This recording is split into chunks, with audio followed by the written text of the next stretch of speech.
नमस्कार साथियों, स्वागत है आप सभी का वीकली करंट अफेयर्स के इस वीडियो में। तो दोस्तों, आज के वीडियो हम लोग 21 जनवरी से लेकर 27 जनवरी 2024 तक के जितने भी करंट अफेयर्स बन सकते हैं उन सभी चीज़ों को आज इस वीडियो में डिस्कस करने वाले हैं। तो वीडियो में अंत तक बने रहें।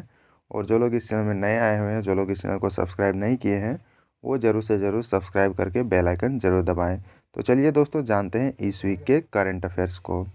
बीसीसीआई पुरस्कार ये दिया गया है, जिसमें सर्वश्रेष्ठ क्रिकेटर का जो पुरस्कार है ये शुभमन गिल जी को दिया गया है, जो एक इंडियन क्रिकेट टीम के ये बल्लेबाज हैं। और इसमें लाइफ टाइम अचीवमेंट अवार्ड भी दिया गया है, जिसमें रवि शास्त्री जी को दिया गया है और ये पूर्व कोच हैं इंडियन क्रिकेट टीम के। तो इनको दिया गया है लाइफ टाइम अचीवमेंट अवार्ड और सर्वश्रेष्ठ क्रिकेटर का अवार्ड शुभमन गिल जी को दिया गया है। और ये जो पुरस्कार है दोस्तों, ये 2019 में ये पहली बार इसको आयोजित किया गया था, तो ये भी ध्यान में रखें।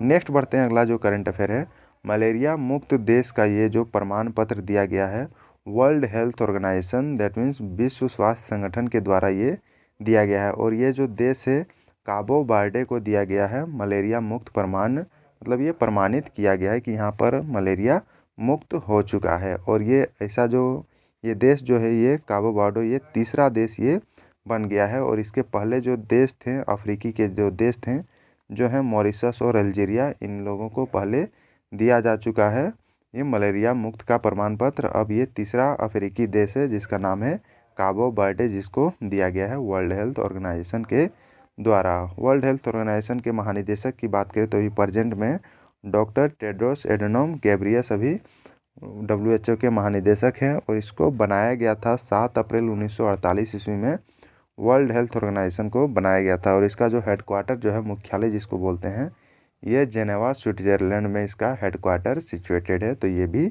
ध्यान में रखें। तो ये सभी चीज़ें हैं जो इनसे रिलेटेड हैं। अब नेक्स्ट बढ़ते हैं, अगला जो करंट अफेयर है सलीम मिशन। और ये जो मिशन है दोस्तों, ये जापान के द्वारा ये मिशन को लॉन्च किया गया था, जो कि ये चंद्रमा पर ये सॉफ्ट लैंडिंग ये किया है। और ऐसा करने वाला जापान ये 5वां देश ये बन चुका है। तो ये ध्यान में रखें। इसके पहले के जो देश थे, जो सोवियत संघ, जिसको अभी हाल के दिनों में ये रसिया बोला जाता है, इसका जो स्पेस एजेंसी है इंटर कॉस्मोस जो है, इसके द्वारा ये भेजा गया था। दूसरा है संयुक्त राज्य अमेरिका, जिसका स्पेस एजेंसी है नासा। तीसरा है चीन, जिसका स्पेस एजेंसी का नाम है CNSA। और चौथा है भारत, जिसका स्पेस एजेंसी का नाम है इसरो। और इसी सब के द्वारा चंद्रमा पर सॉफ्ट लैंडिंग ये दक्षिणी ध्रुव पर ये मतलब किया गया है। और जापान ये 5वां देश ये बन गया है। और ये मिशन जो है सलीम जो है, इसका फुल फॉर्म होता है smart lander for investigating moon, ये इसका फुल फॉर्म है। तो ये भी ध्यान में रखें।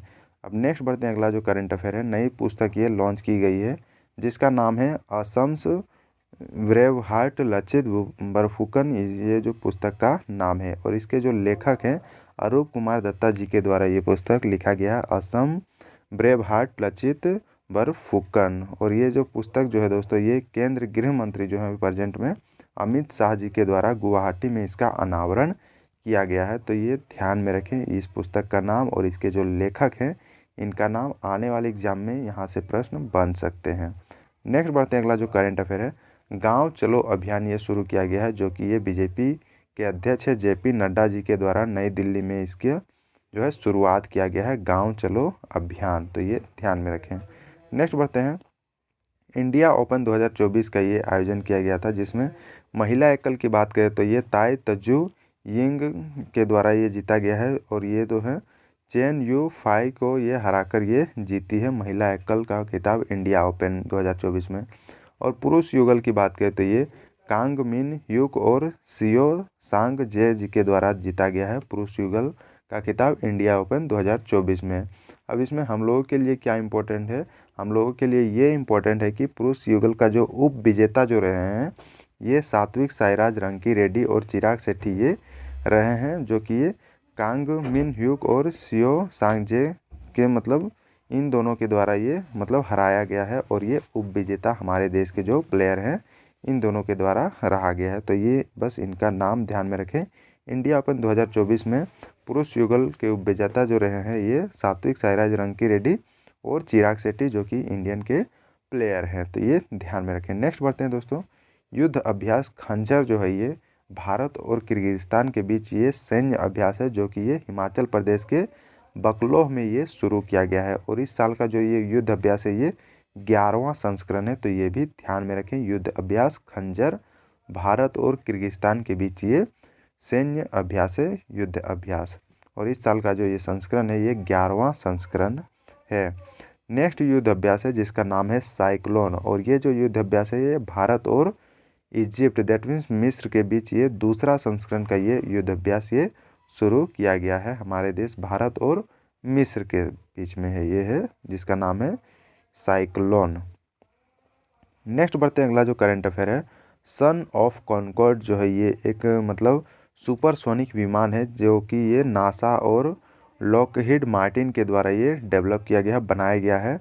और इसका नाम जो है X59 सुपरसोनिक विमान है, जिसका अनावरण ये नासा और लॉकहीड मार्टिन के द्वारा ये किया गया है। अब इसमें जो है इसका जो क्षमता जो है ये 925 मील प्रति घंटे की गति से ये मतलब ट्रेवल कर सकता है। अगर इसको देखा जाए किलोमीटर में तो ये 1488.643 किलोमीटर प्रति घंटे की रफ्तार से ये ट्रेवल कर सकता है, ये जो सुपरसोनिक विमान है। और इसमें अगर देखा जाए तो ये न्यूयॉर्क से लंदन का जो यात्रा है मात्र 3.5 घंटों में ये ट्रेवल कर सकता है, ये जो सुपरसोनिक विमान X59 है, जो कि ये नासा के द्वारा ये इसका अनावरण किया गया है। अब नेक्स्ट बढ़ते हैं, ICC T20 international player of the year 2023 का जो ये खिताब है ये सूर्य कुमार यादव जी को ये दिया गया है। ICC T20 international player of the year 2023 का जो ये पुरस्कार है, इनका नाम ध्यान में रखें। और ये जो है ये लगातार दूसरे साल ये पुरस्कार पाने वाले ये खिलाड़ी बन गए हैं, जो कि ये इंडियन क्रिकेट टीम के ये प्लेयर हैं। नेक्स्ट बढ़ते हैं, freedom of the city of London का जो पुरस्कार है ये भारत के ये मतलब भारत के निवासी हैं जिनका नाम है अजीत मिश्रा जी को दिया गया है। Freedom of the city of London मतलब ये इंडियन ओरिजिन के ये पर्सन है जिनको ये पुरस्कार दिया गया है। नेक्स्ट बढ़ते हैं, अब दोस्तों जो कुछ इम्पोर्टेंट डेज हैं इस सप्ताह में जो बीत गए हैं उन सभी को भी जान लेते हैं। उनसे रिलेटेड जो इम्पोर्टेंट जो थीम्स हैं उन सभी को भी जानना काफ़ी ज़रूरी है, क्योंकि वहाँ से भी प्रश्न विभिन्न एग्जामों में देखने को मिलते हैं। तो चलिए जानते हैं। पहला ये है कि भारत का 75वां गणतंत्र दिवस ये मनाया गया, जो कि ये 26 जनवरी 2024 को ये मनाया गया, भारत का 75वां गणतंत्र दिवस। और ये दोस्तों पहली बार जो मनाया गया था ये 1950 में ये मनाया गया था, भारत का मतलब पहला गणतंत्र दिवस। और ये इस दिन को ही 26 जनवरी को क्यों चूज किया गया था, क्योंकि 26 जनवरी 1930 को ये पूर्ण स्वराज का ये घोषणा किया गया था लाहौर सेशन, जिसकी अध्यक्षता पंडित जवाहरलाल नेहरू जी के द्वारा किया गया था। और उसी डेट को ये चुना गया है गणतंत्र दिवस मनाने के लिए। तो ये ध्यान में रखें, ये यहाँ से प्रश्न काफ़ी बार मतलब विभिन्न एग्जामों में कई बार इंटरव्यू में यहाँ से प्रश्न पूछे जा चुके हैं, तो ये ध्यान में रखें। और पहली बार 26 जनवरी 1950 को ये गणतंत्र दिवस हमारे देश में मनाया गया था। अब 2024 का जो विषय है गणतंत्र दिवस का ये रखा गया है विकसित भारत और भारत लोकतंत्र का मातृका, ये 2024 का विषय रखा गया है। तो ये भी ध्यान में रखें, यहाँ से भी आपको मतलब ये इम्पोर्टेंट पॉइंट के तौर पे इसको आप ध्यान में रख सकते हैं। और इस साल की जो मुख्य अतिथि जो हैं फ्रांस के राष्ट्रपति इमैनुअल मैक्रोन जी थे, भारत के 75वें गणतंत्र दिवस के मुख्य अतिथि के रूप में। अब 1955 की बात करें तो दोस्तों उस टाइम के जो मुख्य अतिथि जो थे ये पाकिस्तान के गवर्नर जनरल मलिक गुलाम मोहम्मद जी थे। 1955 के परेड के मुख्य अतिथि के रूप में मतलब गणतंत्रता दिवस 1955 के मुख्य अतिथि के रूप में पाकिस्तान के गवर्नर जनरल मलिक गुलाम मोहम्मद जी थे। और ये जो परेड जो होता है ये नई दिल्ली में ये होता है और ये रक्षा मंत्रालय के द्वारा ये आयोजित किया जाता है, तो ये भी ध्यान में रखें। अब भारत के संविधान के बारे में कुछ जान लेते हैं। तो ये दोस्तों भारत का संविधान जो हमारा संविधान जो है ये आंशिक रूप से ये 26 नवंबर 1949 को ये लागू किया गया था, मतलब संविधान के कुछ पार्ट को 26 नवंबर 1949 को लागू किया गया था और कंप्लीट संविधान को ये 26 जनवरी 1950 को ये लागू किया गया था। तो ये भी ध्यान में रखें। और इसमें दोस्तों अगर देखा जाए तो ये 448 इसमें टोटल अनुच्छेद हैं, 12 अनुसूचियां हैं और 103 से ज़्यादा मतलब इसमें संशोधन किए जा चुके हैं। तो ये भी ध्यान में रखें, हमारे संविधान से रिलेटेड है। और भारतीय संविधान के जनक की बात करें तो ये डॉक्टर BR अम्बेडकर जी हमारे संविधान के जनक के रूप में इनको जाना जाता है। और हमारे संविधान में टोटल दोस्तों 22 भाषाओं को यहाँ पर आधिकारिक भाषाओं के रूप में मान्यता प्रदान किया गया है। पहले 14 थे, बाद में 8 भाषाओं को धीरे धीरे करके ऐड कर दिया गया है और अभी टोटल 22 भाषाओं को हमारे संविधान के ऑफिशियल लैंग्वेज, ये ध्यान में रखें, नेशनल लैंग्वेज नहीं, ऑफिशियल लैंग्वेज ये सभी भाषाएं हैं। अगला बढ़ते हैं। अब इसमें दोस्तों पहला गणतंत्र दिवस तो ये 26 जनवरी 1950 को मनाया गया था। और इसमें दोस्तों हमारे संविधान में अगर देखा जाए तो मेनली जो है दोस्तों भारत सरकार अधिनियम 1935 that means government of India act 1935 के मतलब मैक्सिमम चीज़ों को हमारे संविधान में डाला गया है। तो ये ध्यान में रखें। और जब संविधान लागू नहीं हुआ था उसके पहले जो है दोस्तों भारत सरकार अधिनियम 1935 ये चल रहा था संविधान के तौर पे। अब जब हमारा संविधान लागू हो गया तो इसको हटा दिया गया और हमारे संविधान के अनुसार मतलब ये चलने लगा। अब भारत के जो पहले जो राष्ट्रपति बने थे ये डॉक्टर राजेंद्र प्रसाद जी थे और पहले प्रधानमंत्री जो थे ये पंडित जवाहरलाल नेहरू जी हमारे देश के प्रथम प्रधानमंत्री ये थे। तो ये ध्यान में रखें। और पहला जो गणतंत्र दिवस जो है उसका परेड दोस्तों इरविन एम्फी थिएटर जो कि अब मेजर ध्यानचंद स्टेडियम के रूप में जाना जाता है वहाँ पर इसका आयोजन किया गया था, पहले गणतंत्र दिवस के परेड का आयोजन। तो ये भी ध्यान में रखें। नेक्स्ट है गणतंत्र दिवस 2024 पर कुछ पुरस्कार की घोषणा की गई है। उनमें से दोस्तों देखा जाए तो पुलिस, अग्निशमन सेवा, होमगार्ड, नागरिक सुरक्षा और सुधार सेवा के कुल 1132 कर्मियों को इसमें पुरस्कार प्रदान किया गया है। जिसमें अगर देखा जाए तो वीरता के लिए राष्ट्रीय पदक जो है दोस्तों ये 2 व्यक्तियों को दिया गया है। वीरता पदक जो है दोस्तों ये 275 व्यक्तियों को दिया गया है। और विशिष्ट सेवा के लिए राष्ट्र पदक 102 व्यक्तियों को और सराहनीय सेवा पदक 753 व्यक्तियों को इसमें प्रदान किया गया है। तो ये ध्यान में रखें।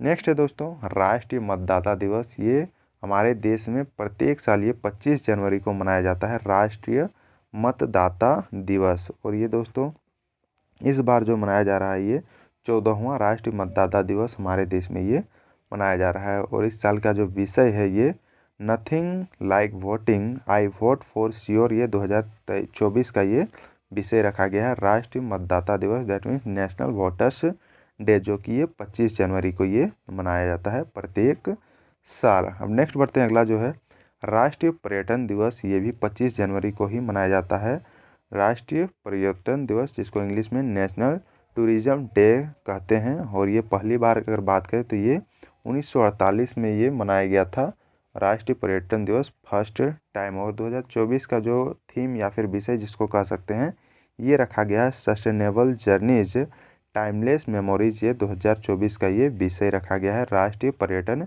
दिवस का।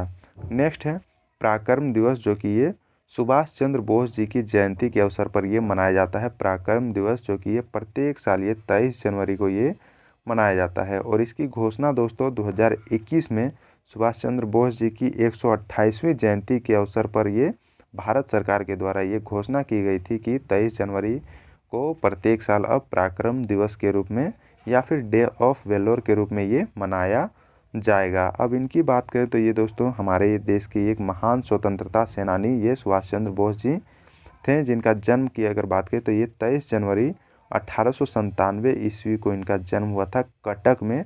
और इनकी मृत्यु तो हालांकि अभी तक मिस्ट्री इनकी मृत्यु बनी हुई है। हालांकि ये डेट ये माना जाता है कि 18 अगस्त 1945 को ताइपे ताइवान में इनकी मृत्यु हो गई थी। हालांकि ये कंफर्म ये किसी को ये पता नहीं है कि इनकी मृत्यु हो चुकी है या फिर ये, हालांकि अभी तक तो इनकी मृत्यु हो ही गई होगी क्योंकि अब इतना दिन बीत चुका है तो ये अब नहीं रहे होंगे हमारे बीच। अब इनकी पत्नी का अगर बात करें तो ये एमिली सैंकल इनकी पत्नी का नाम है। और इनके जो पिताजी का नाम की अगर बात करें तो जानकीनाथ बोस इनके पिताजी का नाम है। और इनकी माता प्रभावती देवी हैं। और इनके जो बच्चे हैं ये अनीता बोस फाफ इनके एक मतलब बेटी है जिनका नाम है अनीता बोस। तो इन सभी चीज़ें हैं जो सुभाष चंद्र बोस जी से ये संबंधित हैं।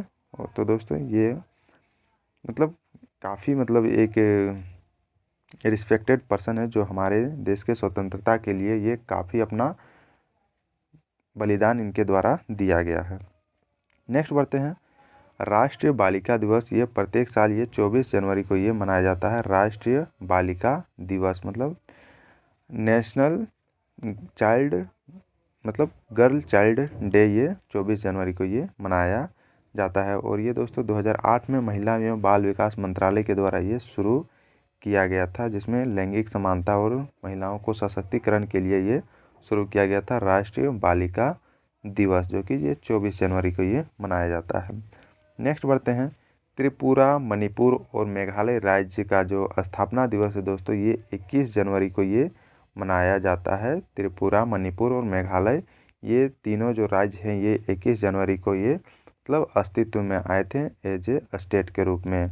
और इन सभी को दोस्तों उत्तर पूर्वी क्षेत्र पुनर्गठन अधिनियम 1971 के तहत ये राज्य का दर्जा दिया गया था। तो ये भी ध्यान में रखें, उत्तर पूर्व क्षेत्र पुनर्गठन अधिनियम 1971 के तहत। और ये 21 जनवरी 1972 को ये राज्य का दर्जा इन सभी को दिया गया था, त्रिपुरा, मणिपुर और मेघालय राज्य को। अब इन सभी को मैप में देख लेते हैं कि ये कहाँ कहाँ पर ये सिचुएटेड हैं। ये आपको यहाँ पर त्रिपुरा दिख रहा होगा, ये यहाँ पर मणिपुर यहाँ पर दिख रहा होगा, और इधर मेघालय दिख रहा होगा, जो कि मेघालय में गारो, खासी, जयंतिया जो हिल्स हैं यहाँ पर देखने को मिलते हैं। तो ये सभी चीज़ें हैं जो इनसे रिलेटेड हैं। नेक्स्ट बढ़ते हैं, अगला जो है हिमाचल प्रदेश राज्य दिवस। ये 25 जनवरी को ये मनाया जाता है, हिमाचल प्रदेश का ये राज्य दिवस, क्योंकि जो दोस्तों ये 25 जनवरी 1971 को ये नए राज्य के रूप में ये अस्तित्व में आया था हिमाचल प्रदेश। तो ये ध्यान में रखें। और उस टाइम के जो तत्कालीन प्रधानमंत्री थे श्रीमती इंदिरा गांधी जी की अध्यक्षता के टाइम मतलब अध्यक्षता के अवसर पर ये समारोह के अवसर पर ये हिमाचल प्रदेश जो है ये हमारे देश का ये 18वां राज्य के रूप में इसको घोषित किया गया था। तो ये भी ध्यान में रखें। अब अभी प्रेजेंट में अगर की बात करें तो हिमाचल प्रदेश के जो मुख्यमंत्री हैं ये सुखविंदर सिंह सुक्खू जी हिमाचल प्रदेश के मुख्यमंत्री हैं। और राज्यपाल की बात करें तो ये शिव प्रताप शुक्ला जी अभी हिमाचल प्रदेश के अभी प्रेजेंट में ये राज्यपाल हैं, और ये 22वें राज्यपाल ये हैं। और अगर अतिरिक्त प्रभार वाले राज्यपाल के दृष्टि से अगर देखा जाए तो ये 31वें राज्यपाल ये होंगे। अब इनको भी मैप में देख लेते हैं। ये आपको दिख रहा होगा हिमाचल प्रदेश, जो कि ये लेह लद्दाख, जम्मू कश्मीर और ये पंजाब, हरियाणा, उत्तराखंड और थोड़ा सा उत्तर प्रदेश के साथ इसका बॉर्डर शेयर ये होता है। नेक्स्ट है उत्तर प्रदेश का स्थापना दिवस, जो कि ये 24 जनवरी को ये मनाया जाता है उत्तर प्रदेश का स्थापना दिवस। और ये दोस्तों ये 75वां स्थापना दिवस ये मना रहा है उत्तर प्रदेश अपना। और दोस्तों 24 जनवरी 1950 को उत्तर प्रदेश जो है दोस्तों इसका पहले जो नाम था ये संयुक्त प्रांत, दैट मीन्स यूनाइटेड प्रोविंस इसका पहले नाम था उत्तर प्रदेश का। और ये 24 जनवरी 1950 को इसका नाम बदल के उत्तर प्रदेश रखा गया, और इसी डेट को ये अपना स्थापना दिवस के रूप में ये मनाता है उत्तर प्रदेश। और इसका जो राजधानी है ये लखनऊ में सिचुएटेड है। और यहाँ पर टोटल 75 जिले उत्तर प्रदेश में देखने को मिलते हैं। और यहाँ अभी प्रेजेंट में अगर उत्तर प्रदेश के राज्यपाल की बात करें तो ये आनंदीबेन पटेल जी हैं, और मुख्यमंत्री योगी आदित्यनाथ जी हैं उत्तर प्रदेश के प्रेजेंट के सीएम, चीफ मिनिस्टर जिसको कह सकते हैं। अब इनको भी मैप में देख लेते हैं कि उत्तर प्रदेश कहाँ पर सिचुएटेड है हमारे देश में। ये आपको दिख रहा होगा उत्तर प्रदेश, जो कि इसका जो इंटरनेशनल बॉर्डर की बात करें तो ये नेपाल के साथ शेयर होता है। और इसमें दोस्तों उत्तराखंड, हिमाचल प्रदेश में थोड़ा सा, हरियाणा, दिल्ली और राजस्थान, मध्य प्रदेश, छत्तीसगढ़, झारखंड और बिहार के साथ इसका बॉर्डर शेयर होता है। तो इन सभी को भी ध्यान में रखें। नेक्स्ट बढ़ते हैं। तो ये था दोस्तों जितने भी इस वीक के जो करंट अफेयर्स थे, जो इम्पोर्टेंट पॉइंट्स थे, जो यहाँ से एग्ज़ाम के दृष्टिकोण से मतलब वो वहाँ से प्रश्न पूछे जा सकते हैं, उन सभी को मैंने इसमें कंपाइल करके डाल दिया। होप आप सभी को ये वीडियो अच्छा लगा हो तो वीडियो को ज़्यादा से ज़्यादा लाइक करें, शेयर करें और अपने अच्छे कमेंट पेश करें। और जो लोग इस चैनल में नए आए हुए हैं, जो लोग इस चैनल को सब्सक्राइब नहीं किए हैं, वो ज़रूर से ज़रूर सब्सक्राइब करके बेल आइकन ज़रूर दबाएं, ताकि आपको रेगुलर अपडेट मिलती रहे। और यहाँ पर दोस्तों जैसा कि आज का जो वीडियो है ये 53वां वीडियो है। मैं प्रत्येक सैटरडे मॉर्निंग को ये वीकली करंट अफेयर्स का वीडियो मैं ये अपलोड करता हूँ। तो ये आप प्रत्येक सैटरडे इसको आप एज ए रिवीजन के तौर पे आप देख सकते हो। और इसकी अगर पीडीएफ की आपको ज़रूरत है तो आप टेलीग्राम ग्रुप ज्वाइन करें, लिंक डिस्क्रिप्शन बॉक्स में आपको मिल जाएगा।